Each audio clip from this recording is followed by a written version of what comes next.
जय माता दी समस्त को देवांजलि कुकिंग चैनल को स्वागत करुच्ची आ गोटे नुआ ब्लॉग को समस्त को नवरात्रि बहुत बहुत शुभेच्छा शुभकामना समस्ते माँ को दयारु बहुत खुशी रे रुहंतु आमे भी बहुत भलरे अच्छु आ माँ को डकर आसी मु जाउची दंतेवाड़ा माँ दंतेश्वरी दर्शन पाई आ दंतेवाड़ाटा बस्तर जिला आ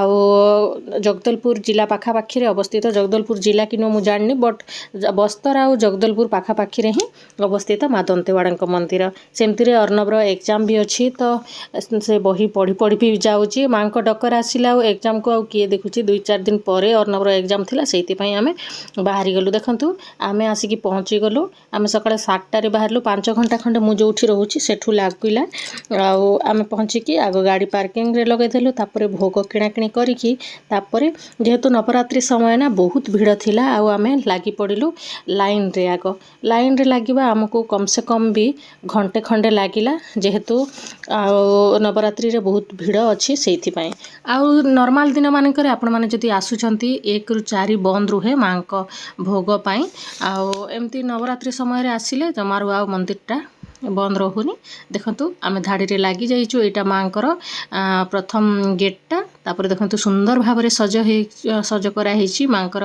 एई यात्रा पई बहुत दिन हला आमे आसीबो बोली भाबुथिलु किंतु मांको डोरी लागी नथिला हेबे फाइनली मांको डोरी लागिला आ पौराणिक मान्यता अनुसार माँ सतीଙ୍କ दांत एठी पड़िथिला बोली समस्ते कहंती सेति पई ए जागर ना दंतेश्वरी हला 52 शक्तिपीठ मध्यरु गोटिए एई पीठ एठी मांको मूर्ति कला पत्थर निर्मित आ 6 भुजा महिषासुर मर्दिनी रूप पूजा करा जाए एई मंदिर 1400 शताब्दी बोली समस्ते कहती बारंगल राजा अन्नमदेव को माता स्वप्न थरे दर्शन देते आ कहले मु तो सहित जीवी किंतु राजा तू पछकू जमारू चाहबुनी चाहू चाहू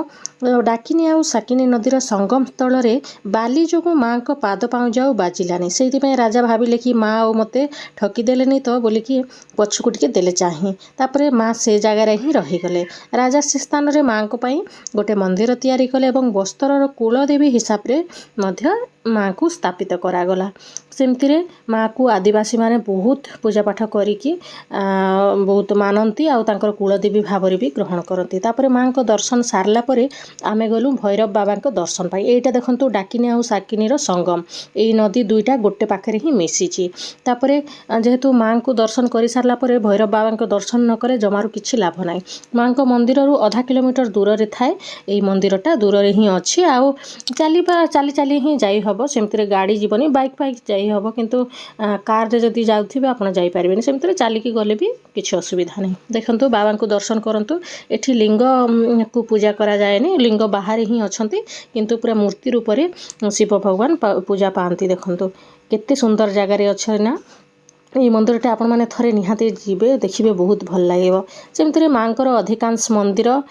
पहाड़ पर्वत बण जंगल भितर ही अवस्थित माँ को बहुत पसंद आ माँ को पर्वत कन्या मध्य बोली कहा जाए आ तांको भड़िया जगह माने ही बहुत भल लागि था जेहेतु पूरा शांति लागि था ना गछपत्र हेकी तापरे भैरव बाबा को दर्शन भी सुंदर भाव में करागला आमे करि सारला परे आमे आहुरी तळकू आसिलो माने माँ को मंदिर पाखापाखी साइड रे आ गोटे भुवनेश्वरी माँ को मंदिर मध्य अछि माँ को मंदिर साइड सेठी भी भल भाव में आमे दर्शन कलु तापरे माँ को मंदिर सामना रे ही गोटे गरुड़ स्तंभ अच्छी आ मान्यता अनुसार ये गरुड़ स्तंभ को एमती उल्टा होगी जे छुई पार जार हाथ पाइब तार मानसिक पूरण हम बोलिकी सेमती अर्णवर हाथ देखिले पहुँचुची पूरा आ बहुत खुशी हो गला सी भी ता हाथ पहुँची पारा आ बाबा मुझे जमार ट्राए कलुनी आ से ही जड़े ट्राए कला आ पहुँची पारा ता हाथ जे बहुत खुशी हो गला तापरे देखंतु ए भलिया केते सुंदर भाव में पूरा